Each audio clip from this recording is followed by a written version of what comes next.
이제 로스쿨에서 결국에 사람들한테 보여줘야 할 것은 변호사 시험 합격률이랑 취업률입니다.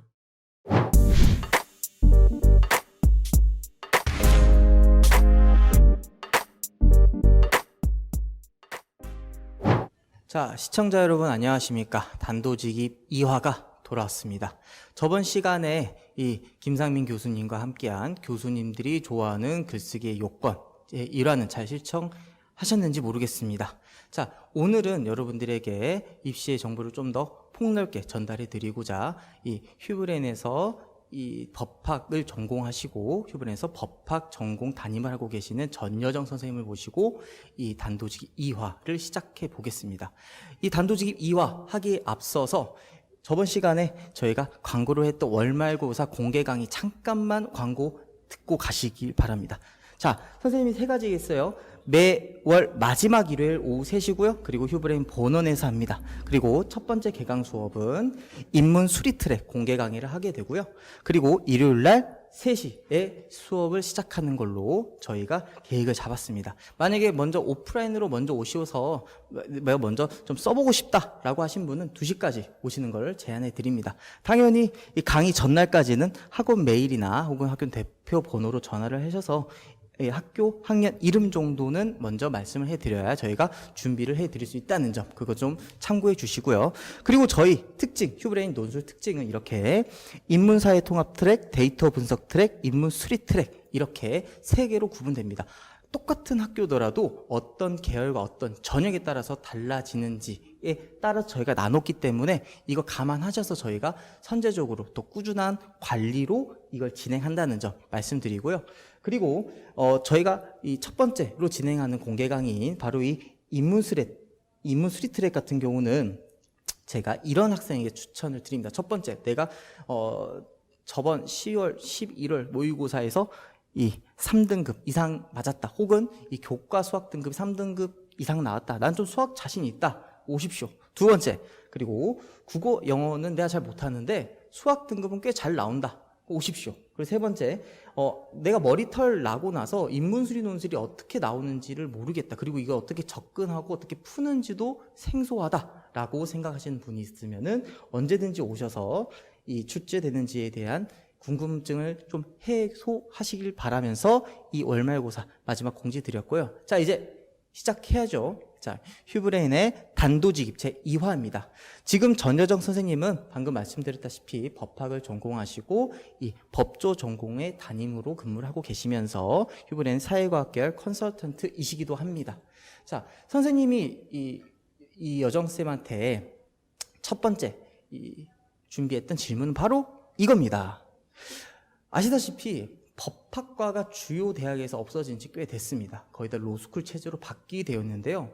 그러면 나는 법조인, 뭐 판사, 검사, 변호사, 뭐 특허법 전문 변호사든 어떤 이 직업이든 나는 희망 직업이 법조인인데 어떤 전공을 지원을 할 거냐, 거기에 따라서 학생부 관리는 또 어떻게 할 것인지, 저는 이게 제가 학생이라면 가장 궁금했을 것 같습니다. 자, 여기에 대해서 지금부터 전여정 선생님의 첫 번째 질문에 대한 답변 한번 들어보도록 하겠습니다. 자, 여기 있습니다. 감사합니다. 네, 안녕하세요. 이제 질문에 대한 답변을 드릴 건데, 질문에 대한 즉답을 우선은 하자면, 일단 저희 학원에 오는 친구들이 보통 법조인이 되고자 한다라고 하면은 전공을 그냥 저 법조인이요 이렇게 말을 해요. 그럼 이제 그때부터 시작이 되는 거예요. 이 친구의 이제 특성이라던가 좋아하는 것들을 좀 파악을 해서 전공을 우선 정하고 그 다음에 학생부 관리를 하는데, 사실 결론부터 말을 하자면은 꼭 법학 전공을 해야 할 필요는 없다. 전공이 사실 그렇게 중요하지는 않다. 그리고 오히려 좀 학교가 더 중요하지 않나, 저는 이런 생각을 좀 갖고 있어요. 그래서 왜 이렇게 제가 말씀을 드리냐 하면은, 일단 로스쿨 도입 체제부터 좀 설명을 드리고 싶은데, 로스쿨 제도를 도입을 하게 된 배경이 바로 법만 잘하는 법조인보다는 되게 다양한 사회 현상이라던가 그런 사회 분야가 되게 많잖아요. 그렇죠. 뭐 방금 말하셨던 뭐 특허법이라던가 뭐 금융계에서 일하실 수도 있고 아니면 의료계 쪽에서도 근무를 하실 수가 있어요. 근데 이제 사법시험을 보고 변호사가 됐을 경우에 그런 분야에 대한 경험이 전무했을 때 그런 법적인 문제를 해결하기가 좀 어려운 부분이 많이 생겼기 때문에 이런 로스쿨 제도를 도입을 한 거다라고 말씀을 드리고 싶습니다. 그러면 이제 좀 먼 미래긴 하죠. 사실 지금, 저 전공부터 정해야 되는데 왜 로스쿨 얘기를 하시는 거예요? 라고 말을 하고 있는데, 로스쿨에서 어떤 학생을 좋아할까? 이거를 생각을 해봐야 돼요. 뭐, 어떤 학생을 좋아할 것 같아요? 뭐 암기력이 좋은 사람 아닐까요? 되게 구체적이시네요. 네, 맞아요. 맞는데, 이제 로스쿨에서 결국에 사람들한테 보여줘야 할 것은 변호사 시험 합격률이랑 취업률입니다. 그렇군요. 변호사 시험 합격률을 많이 높게 배출을 하려면 말씀대로 똑똑한 학생들, 3년 동안에 그 방대한 양의 법학을 공부할 수 있는 친구들. 근데 이렇게 보면은 사실 법학을 미리 공부하는 것도 좋겠지만 법학을 공부를 잘하는 친구들은 애초에 똑똑한 친구들이에요. 그리고 두 번째, 취업률. 취업률이라고 하면은 이제 좀 희귀 직역에서 일할 수 있는 친구들이 취업률이 좋겠죠? 그럼 방금 앞에 말씀드렸던 것처럼 다양한 전공의 풀이 좀 중요하게 되는 거예요. 여기까지 말씀을 드리고 제가 증거 자료를 보여드릴게요. 역시, 예. 일단 로스쿨에서도 똑똑한 사람 좋아한다고 했잖아요. 그 똑똑한 사람의 지표가 사실은 학교입니다. 네. 그래서 서울대학교부터 보시면 입학 정원이 153명 중에서 자규 출신이 101명이에요. 자규 비율이 66%에 육박하고 있죠. 나머지는 이제 뭐 꼭 학벌대로 뽑지는 않겠지만 뭐 그럴 가능성이 크다. 그럼 고려대학교만 보셔도 확 줄어들어요. 자신의 학교 애들을 뽑는 게. 나머지는 또 채우겠죠? 이렇게 풀을 이렇게 순서대로. 근데 보시면, 이제 직어국, 뭐 충북대학교 같은 경우에는 자규 출신이 0명입니다. 네. 그러면 나머지 학생들을 어떻게 뽑냐. 이건 사실 우리가 예측을 해볼 수 있겠죠, 좀. 그리고 다음, 전공이 안 중요한 이유. 법학 전공하면 유리할까요? 라고 물어보는 친구들이 있어요. 근데 사실상 그렇지는 않습니다. 뭐 물론 법학 전공자 자체의 풀이 좀 줄어들긴 했어요. 왜냐하면 법학과가 많이 사라졌기 때문에 비법 문과 학생들보다는 풀 자체가 적어서 이렇게 2명, 4명, 11명 이런 적은 결과가 나오는데 사실 비법 문과만 봐도 80% 이렇게 뽑죠. 뭐 이과도 조금 많이 뽑아요. 그래서 여튼 법학이 뭐 엄청나게 유리하다? 이거는 아닙니다. 그렇군요. 근데 이제 내가 진짜 법을 너무 사랑한다. 네. 저는 정말 법을 사랑해서 육법학과를 쓴 사람이거든요. 육법입니다. 저 뭐 진짜 법이 좋다. 법 자체를 공부하는 게 좋다라고 하면은 저는 법학과도 좋다고 생각해요. 왜냐하면 이제 뭐 법학적인 그런 내가 법조인이 될 수 있다는 그런 자신의 능력을 좀 학교에 어필할 수도 있고 하지만 내가 그렇게 나는 법학을 좋아한다기보다는 그냥 어떤 직역에서 일하는 변호사가 되고 싶다라고 한다면 사실 로스쿨 있는 대학교에서도 법학 그 전공이 열립니다. 뭐 민법, 상법, 형법 뭐 오히려 뭐 시험을 준비하는 그런 과목까지 열려요. 그래서 저는 자기가 진짜 좋아하는 게 뭔지, 어떤 직역에서 좀 일하고 싶은지 이런 거를 좀 곰곰이 생각해 봤으면 좋겠어요. 그래서 학생부 방향성을 설정을 할 때 전공 정하는 방향이 있는데 본인이 좋아하는 걸 하라고 했죠. 뭐 금융계에서 일하는 그런 법조인이 되겠다라고 할 수도 있고 뭐 아니면 내가 좀 사회 정치에 관심이 있거나 인권에 관심이 있거나 이러면 그런 사회학 전공을 한 다음에 판사가 되겠다라고 할 수도 있어요. 그리고 뭐 아까 제가 앞에 보여줬을 때 이과생들도 있었잖아요. 출신 대학 학부 성분에서 뭐 엔지니어를 전공하거나 컴퓨터 공학을 전공하거나 아니면은 건축을 전공하거나 이런 분들도 되게 의외로 로스쿨에 많이 가십니다. 네. 제가 대단하다고 생각하는 건 간호사나 경찰이나 의사분들이 변호사를 하시는 거예요. 그런 사람들 좋아합니다. 네.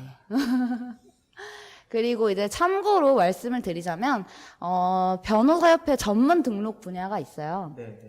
그래서 뭐 나는 노동업계에 관심이 있다라고 하면 노동법 전문 변호사가 되실 수 있고, 뭐 종교나 스포츠, 뭐 스타트업에서도 일하시는 그런 변호사분들, 법조인분들도 많습니다. 그래서 이런 부분을 좀 보시고 내가 좀 좋아하는 게 뭔가, 제가 막 연예인을 좋아해요. 막 가수를 좋아해요. 아니면 뭐 미디어를 좋아한다. 그럼 엔터테인먼트 업계 전문 변호사가 되거나 그럴 수도 있습니다. 그래서 여기까지 첫 번째 질문에 대한 답변을 마치도록 하겠습니다. 네, 지금 단도직입 2화 재밌게 보고 계신가요? 일단 육법 전여정 선생님과 함께 하고 있습니다. 제가 듣다 보니까 저도 지금 변호사가 막 되고 싶어서 지금 대학을 가실까 이런 생각을 하게 됩니다. 근데 잘 들어보니까 이제 몇 가지 우리가 기억하는 거는 전공과 그렇게 관련 없다. 학교가 좀 더 중요하고 그 중에서 상위권 학교가 좀 더 중요하겠다라는 건 저도 이제 새롭게 들었는데요. 듣다 보니까 이런 질문도 이제 당연하게 혹은 필연적으로 제가 들었던 생각인데, 그렇다면 이 어떤 전형으로 갈 것인가? 그러니까 전공은 정했다고 가정을 하고, 그럼 그 이 전공을 갖기 위해서 어떤 전형으로 갈 것인가? 사실 이게 궁금했습니다. 특히 이 방금 같은 경우 학생부 종합 전형이었는데 이미 내가 등급이 3등급, 4등급, 5등급이 돼버린 이런 이상 저희가 그렇게 가기에는 또 학생부 종합 전형이 좀 어려운 것도 현실입니다. 그럼 그런 학생들을 대상으로 논술 전형을 응시하는 것이 안정적인지라는 생각도 들었는데요. 이 두 번째 질문에 대한 답도 이 육법 전여정 선생님과 한번 함께 진행해 보도록 하겠습니다. 네. 육법 전여정입니다. 일단 두 번째 질문을 잘 받았는데요. 약간 전제가 조금 바뀐 것 같아요, 질문을 하면서. 일단 우선은 저는 법조인이 되기에부터 말씀을 드릴게요. 네. 법조인이 되기 위해 논술 전형에 응시하는 게 안정적일까요? 라고 했을 때, 유불리 측면을 따질 수도 있고, 아니면 학습적인 측면을 좀 따질 수도 있어요. 네. 학습적인 측면에서 봤을 때 뭔가 그러니까 내 개인적인 역량이 성장하기 위해서는 논술 전형을 준비하는 게 굉장히 도움이 많이 돼요. 뭐 우리가 학생부 종합전형 준비한 친구들을 보면 보통은 이제 보고서를 제출하고 그것을 세특에 반영을 하는데 사실 그게 공부는 아니잖아요. 그렇죠. 네. 근데 이제 논술 준비를 하면서 어떤 쟁점에 대한 뭐 찬반 양론이라든지 그 부분에 대한 배경 지식을 직접 체화하면서 이렇게 논술을 글로 쓰잖아요. 네. 쓰고 이렇게 넣고 뭐 인풋, 아웃풋 이런 것들이 계속 반복되면서 사실 뭐 법조인이 아니더라도 좀 논리적인 측면의 역량이 확실히 향상되는 거는 논술 전형을 준비하는 게 되게 많이 도움이 되는 것 같아요. 근데 이제 뭐 유불리 측면에서 보자면 방금 말씀을 해주셨잖아요. 학생부 종합전형이 유리한가, 논술 전형이 유리한가. 사실 학생부 종합전형이 유리한 친구들은 내신이 좋다. 그리고 학교에서 세특 반영을 잘해준다. 그리고 지금 이제 2학년, 이제 예비 2학년이죠? 이제 예비 2학년이어서 나는 좀, 생기부를 좀 챙길 시간이 좀 있다. 라고 하면은 학생부 종합전형 쓰는 게 유리할 수도 있어요. 아님, 이제 또 추가하자면 나는 글 쓰는 것보다 얘기하는 게 더 편하다.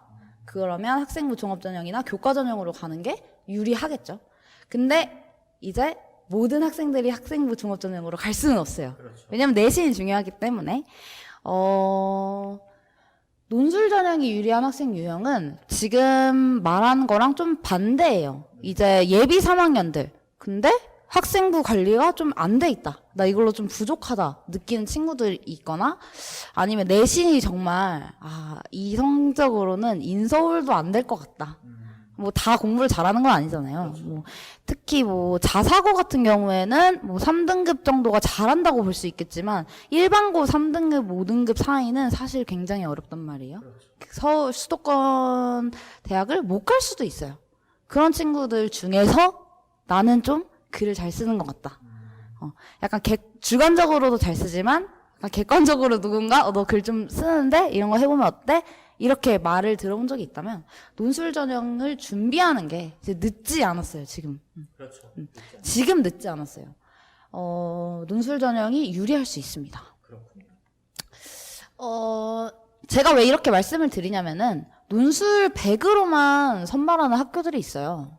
그 뭐 교과, 그러니까 뭐 다른 학교들마다 좀 전형 방법이 다르기는 한데 일단 논술 100만 들어가는 학교들이 있어요. 연대, 성대, 건국대, 경희대. 아, 좋은 학교들인데. 네, 좋아요. 거의 이제 막 학교에서 공부 내신 하나도 안 챙기는데 갑자기 연세대 붙을 수 있어요. 다 로스쿨도 있는 학교들. 아, 네, 맞습니다. 네. 그래서 진짜 내가 내신 좀 안 좋다? 근데 내가 글 쓰는 거 좋아하고 책 읽는 거 좋아하고 좀 논리적이다 싶으면은 준비를 하는 게 좋습니다.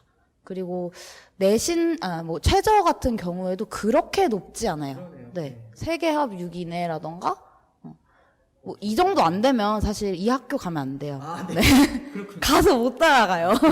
이 정도 돼야 돼요. 그렇군요. 당연하죠. 그리고 또 하나 말씀드리고 싶은 거는 교과가 또 들어가는 학교들도 있어요. 뭐 논술 80에 교과 20%. 네. 근데 이 부분의 경우에도 나 등급이 되게 낮은데 교과 들어가면 되게 불리한 거 아닌가? 이렇게 생각하는 친구들이 있는데 그 내신 간격 등급 점수가 굉장히 적어요. 그래서 뭐 홍대나 뭐 그런 학교 같은 경우에는 1등급이랑 5등급의 점수 차이가 최대 10점입니다. 그렇군요. 나머지는 이제 다 논술 점수로 판가름이 되는 거예요. 그래서 오히려 좀 내신이 안 좋은 친구들에게는 논술 전형이 좀 유리하다고 볼 수가 있겠습니다. 그래서 마지막으로 제가 진짜 말씀드리고 싶은 거는 내신이 지금 제가 5등급이에요, 만약에. 내 내신이랑 인서울이랑 되게 멀어 보일 수 있겠지만 사실 그렇게 멀지 않을 수 있다. 열심히 준비하면. 근데 이제 준비하면서 얼마나 열심히 하는지는 본인의 몫이다. 너무 그런 거 물어봐요.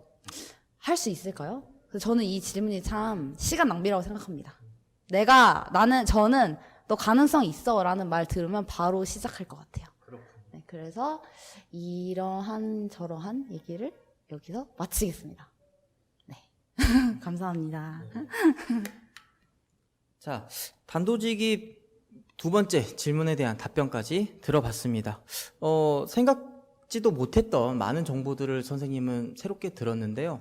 이 강의를 수강하고 또 강의를 지금 이 영상을 같이 시청하고 계신 학생과 학부모님들조차 또 새롭게 좀 얻어가는 정보가 많았을 거라고 선생님도 기대하고 있습니다. 자, 방금 말씀드린 것처럼 이 인문수리 트랙으로 일단 첫 번째 저희가 공개 강의를 시작하니까요. 얼마든지 논술 전형에 대해서 용기를 가지고 좀 도움을 얻겠다라고 생각을 하신 분들이 있으면 언제든지 학원 문은 열려 있으니 오셔도 된다라는 거 마지막으로 말씀드리고, 자, 다음 단도직입 제 3화는 여러분들이 아기다리 그리고 고기다리던 의대 그리고 의대 관련 MMI 관련한 질문을 저희가 받도록 하겠습니다. 그래서 3화도 이어서 많이 시청해 주시고요. 그리고 저희가 이 업로드는 설 이후에 저희가 올릴 예정입니다. 그래서 그동안 이 새해 복 많이 받으시길 인사드리도록 하겠습니다. 아주 굵었던 단도직입 2화 마치도록 하겠습니다. 시청해 주셔서 감사합니다.